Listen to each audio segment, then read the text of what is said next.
So here we are at the testing stage again. In front of you we have 5 sidings, and in them are, in siding 1, nothing is empty. A 9F is sitting in siding 2 with a rake of 8 wagons. Sitting alongside it in 3 is an EWS class 31. Again, there's nothing in siding 4, and finally in siding 5 is the Flying Scotsman. Now, to start this test off, I'm going to have a bit of a move around, as I want to start the test off with the class 31, as it's the most stable, being the diesel, so hopefully less problematic. So here goes. Right, so first off, what I'm going to do is move the 9F, and I'm going to move it into siding 4.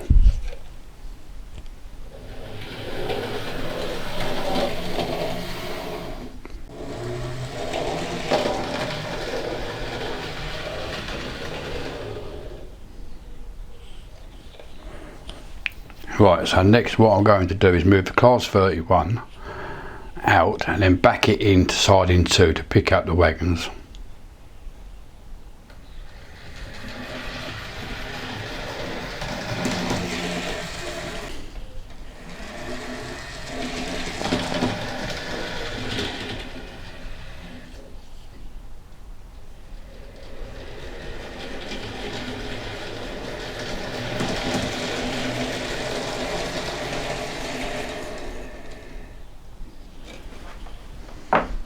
Right, I'm going to start the test off with the wagons in siding 1, so I'm going to back it in now.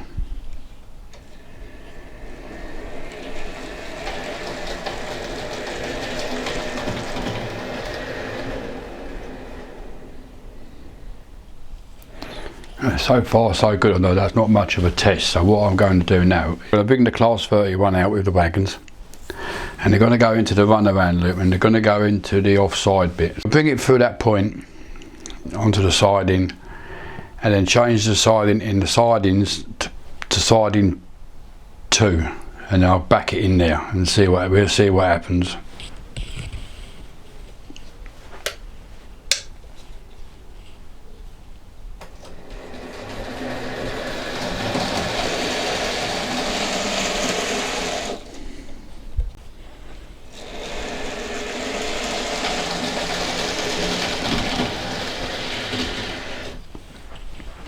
Well, that was quite impressive.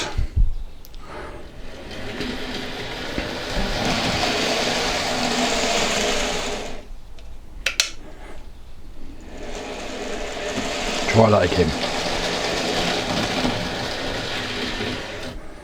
Well, that's twice, and there was no dramas there, was there? What I'm going to do is bring it out now for the 3rd time. And what I'm going to try and do is I'm going to back it into again, into siding 2, but I'm going to put it on full speed and just see what happens.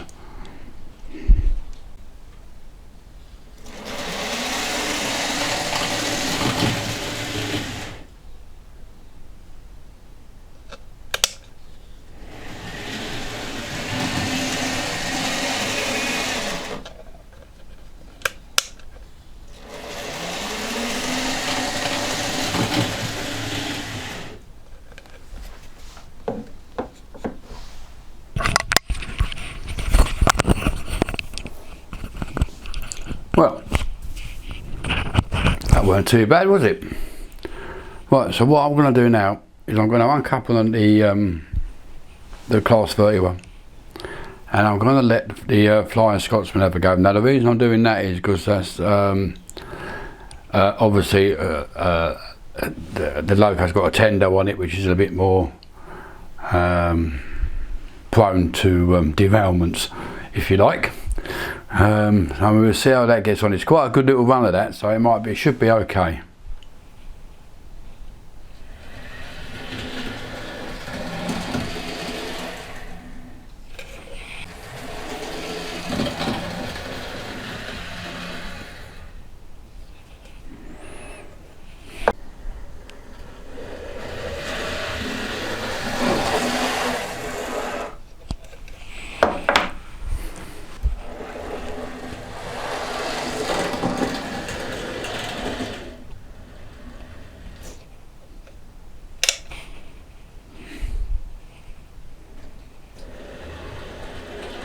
we go.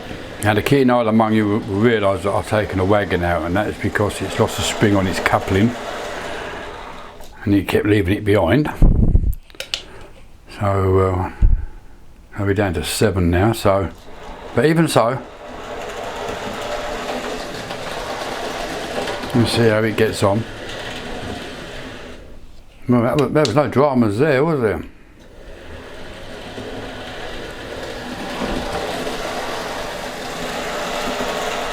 What I'm going to do is I'm going to change the point and I'm going to back it into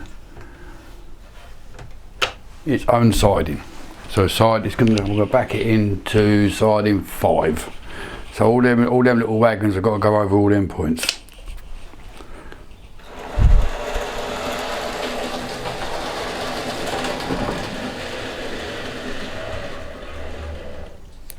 Well, I think you managed that quite well, don't you? Try it again.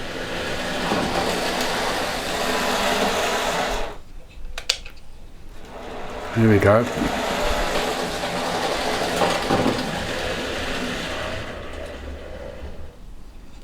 Yep, I must admit, so far I'm liking what I see.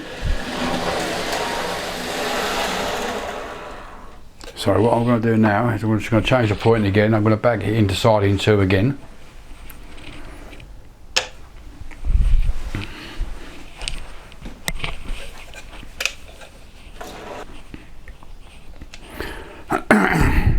Right, I'll now back it into, no, I'm going the wrong way.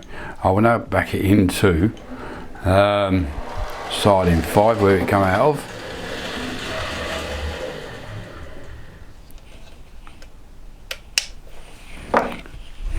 And it's now time for the 9F to have a go.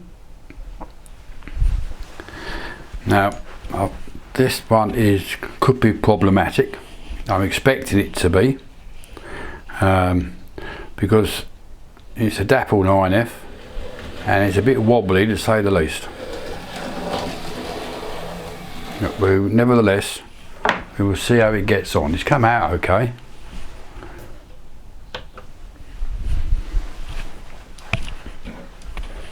Let's see if it'll pick him up. I don't know why this loco wobbles, but it does. It wobbles quite badly actually. Sometimes on the ST5 and ST6 points, they tend to use the derail going backwards. Yeah. Okay, hold on.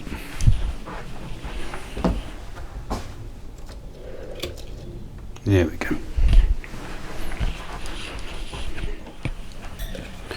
Right, hell for leather. Here goes nothing. I'm going to drive it out. And I'm going to back it straight into back where it come from.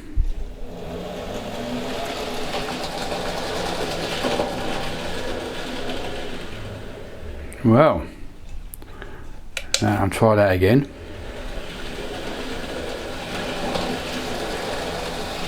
I'm impressed, I have to say. I don't know if it was a fluke.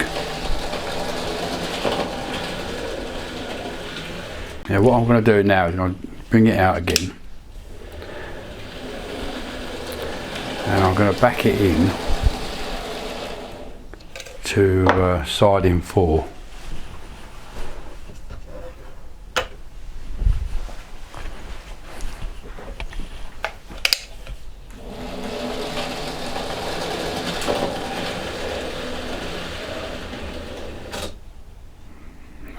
I've hit the back.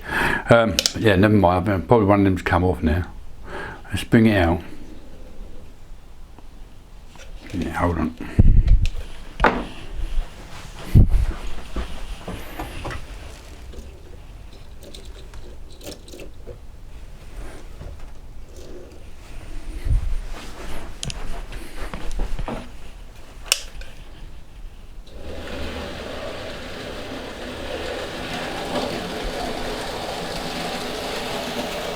Just in case that was a fluke, I'm going to push it back into siding 4.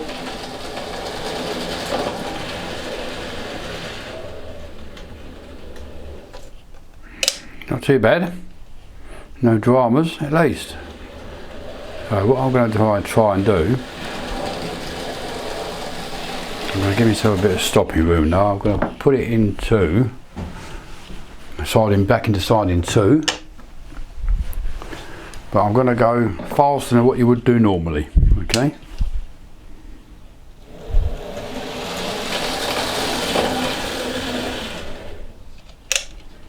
And it seemed to manage that okay, didn't it?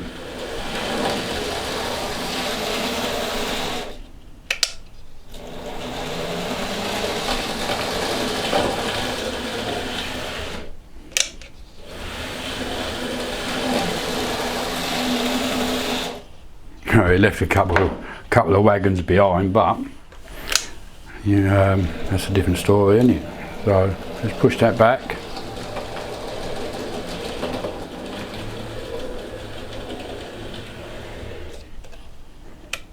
There you go. Now I would call that a big success. Yeah, test over. Thank goodness for that. It seems to be working okay.